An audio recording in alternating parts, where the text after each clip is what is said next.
If you want to level up in 2023 and you want to make some good money, I'm about to give you all the data you need in order to do that. So stick with us, watch to the end. You're going to figure out how to put your money to work next year.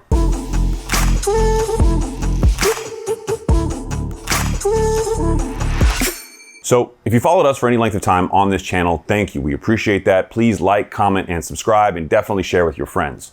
What's going to happen in 2023 is clearly going to be a recession, and all the data is now coming in, which absolutely points to that. You've seen all the major data aggregators, whether it's Moody, Fitch, CoreLogic, all point to revisions for how the real estate economy is going to react by the end of 2022 and certainly throughout 2023, as the Fed, Jerome Powell, has said, be prepared for a prolonged period of pain as the economy adjusts. Jerome Powell is a big fan of Paul Volcker. Paul Volcker caused a double dip recession in the early 80s during the Carter administration by holding to his Fed increasing interest rate policy. So expect the Fed this time to follow Volcker's blueprint and hold Fed interest rate increases for some time. Now, what does this mean to you and how do you use this to make money? Well, it means the real estate economy is going to be impacted. We are already in a nationally declared housing recession, according to the National Association of Realtors. And just today, Goldman Sachs came out with revised figures. They're predicting by the end of 2022, the firm projects sharp declines this year in new home sales, a 22% drop,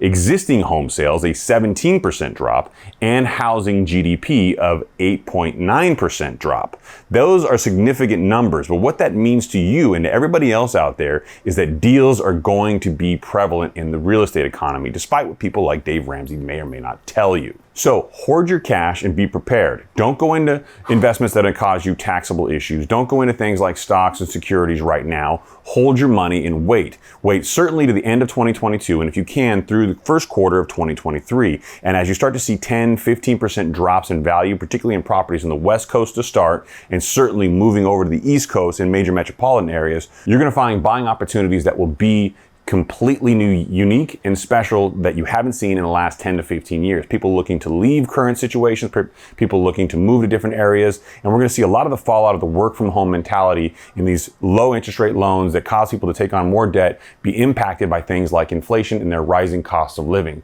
I do believe you're going to see a significant correction, a correction in some markets, which will enable you to buy property that will increase in value over time in the next 5 to 10 years. Recessions are how millionaires are made. And this next recession will cause the next level of growth in wealth. And if you can tap into that now, even if you buy just one property which cash flows only a couple $100, that equity can be used over time to flip, refinance, and build more wealth with. And the more you have and the quicker you can do it within the next recessionary economy, which is coming up at the end of 2022 and leading into 2023, the better situated you will be for the rest of your life, as long as you don't over leverage and your property's cash flow. That's it. Thank you for tuning in this week. We'll catch you next time.